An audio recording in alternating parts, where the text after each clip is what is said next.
Today's tutorial is going to go over the basics of why we need to properly stand, called boxing stance. We need to have proper stance, or we are going to get knocked on our butt, literally. So far, we know we can throw some sharp punches, but we need to look where our feet are positioned. If you have your feet shoulder width apart, your rear leg back and your lead leg in front, with feet pointed at 45 degrees, then you will have good ground control. Look at this line right here between the feet.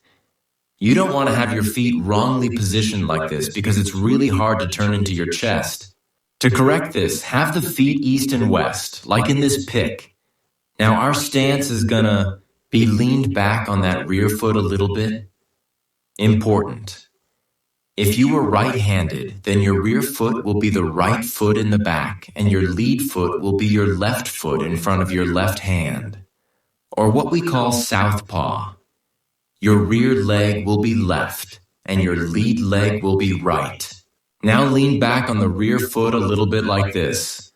Don't lean forward, you. Definitely don't want to lean, because you are vulnerable to being off balance when you lean forward. Shorts only. So is clear now that the boxing stance gives us balance coordination, and the means he is kinetic chain as our power punching for rear for all punches. In other words, let's use a proper boxing stance to not be knocked on our bleeps.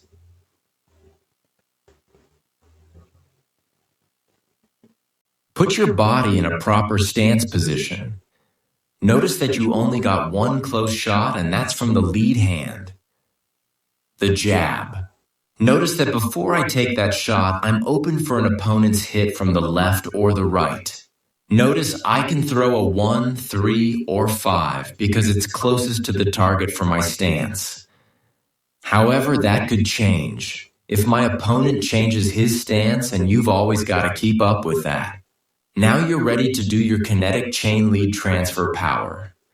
The kinetic power for a strong jab, and also punches 3 and 5. Absolutely starts from the ground up, with the lead leg acting as a crucial anchor and accelerator, transferring energy through the kinetic chain, legs, core, torso, arm, for speed and impact. Though the core and hips are also vital for transferring that ground force into the punch. Your lead leg pushes off the floor, creating momentum that travels up through your body, making the jab much more powerful than just arm movement. How are we going to do rear power punches to punches 4 and 6? Use the kinetic chain rear transfer power for a strong cross, and also punches 4 and 6. Absolutely starts from the ground up, with the rear leg acting as a crucial anchor and accelerator, transferring energy through the kinetic chain, legs, core, torso, arm, for speed and impact. Though the core and hips are also vital for transferring that ground H-force into the rear punch. Your rear leg pushes off the floor, creating momentum that travels up through your body, making the cross, rear hook, and rear uppercut much more powerful than just arm movement. So is clear now that the boxing stance gives us balance coordination, and the means he is kinetic chain as our power punching for rear for all punches. In other words, let's use a proper boxing stance to not be knocked on our bleeps.